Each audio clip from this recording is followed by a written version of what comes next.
thought we started to play with the desperation you need to play and to make things happen. And give St. John credit. Sometimes a team doesn't play badly, it's just the other team plays exceptionally well and it forces you to do things you don't want to do. And they were real sharp today.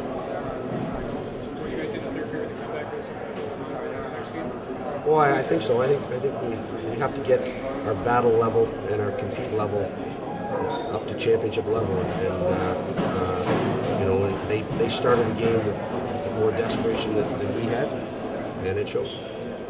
But you need a position to bring that out. Our intensity level is an inside job. You have 100% control over how hard you work, how disciplined you are, how competitive you are. And generally our guys do a good job of that. But tonight St. John was much readier than we were, and I have to take responsibility for that. Why do you say that?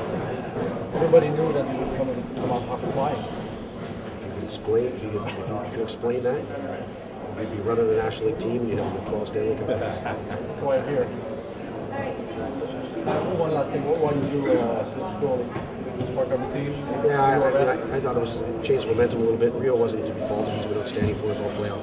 I just thought at that point in the game it was the right move to get Shane in there and try and change momentum. Randy Cameron, seldom has there been a third period as interesting as that one was. Yeah, for sure. It was a wild one. We showed good character trying to come back, but you know, down by 4 in the third, it's tough to come back against a team like St. John. What were you thinking when it got to be 5-4?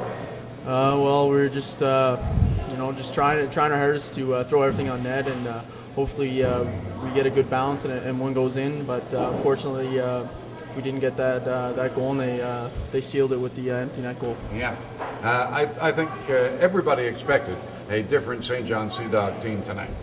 Yeah, they showed a lot of desperation coming out in first, and you know, we got behind early, and we can never really recover from there. So we got to be ready in Game 4.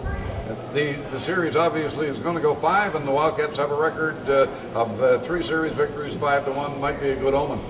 Well, I don't know. We're gonna work our hardest, and I don't think anyone predicted a 4-game sweep by us. You know, it's the finals, and you know, rarely in the finals do series go 4 games. So you know, we knew that they were gonna come out hard tonight, and they did, and you know, we expected that, and we expect much of the same in Game 4. Okay, we'll look forward to Friday night. Thanks a lot. Thank you.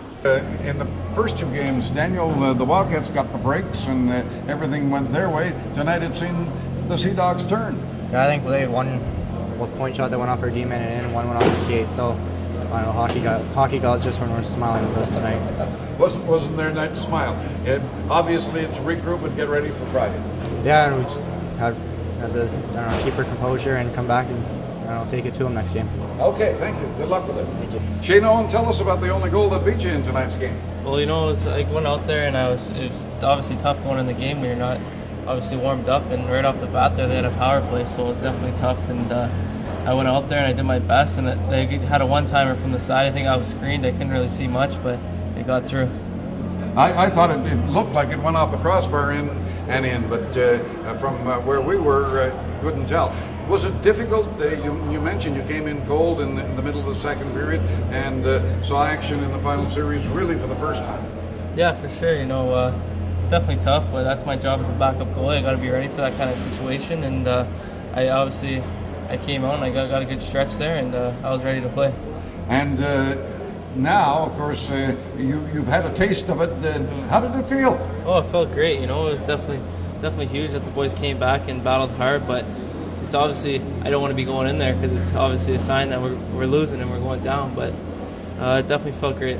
Well, you held in there in the third period and made the last 2 minutes pretty exciting. Yeah, for sure. You know, the boys battled hard, and we definitely gave it our all, so hopefully we got the momentum going into the next game. Oh, Frank Robidoux, it looked like it was a walk-away for the St. John Sea Dogs till the third period.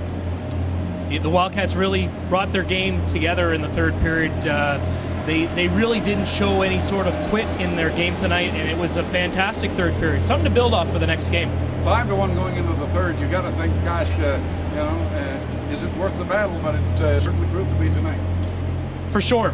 The Wildcats, they really wanted to generate some momentum. I really think that it started off in the third period of the 9-3 blowout where they just sort of laid back. You and I talked about it, that You know, there wasn't a lot of intensity in that third period. St. John seemed to build off of that, scored a couple of goals. I think they won that third period in Moncton. They really took off in the first 2 periods here, but the Wildcats, full marks to them. They came back, and they made a game out of it. They certainly did, and made it more than a little interesting. Now, what are we looking forward to with Game 4? Well, the great thing is I think the Wildcats regained the momentum off of that third period.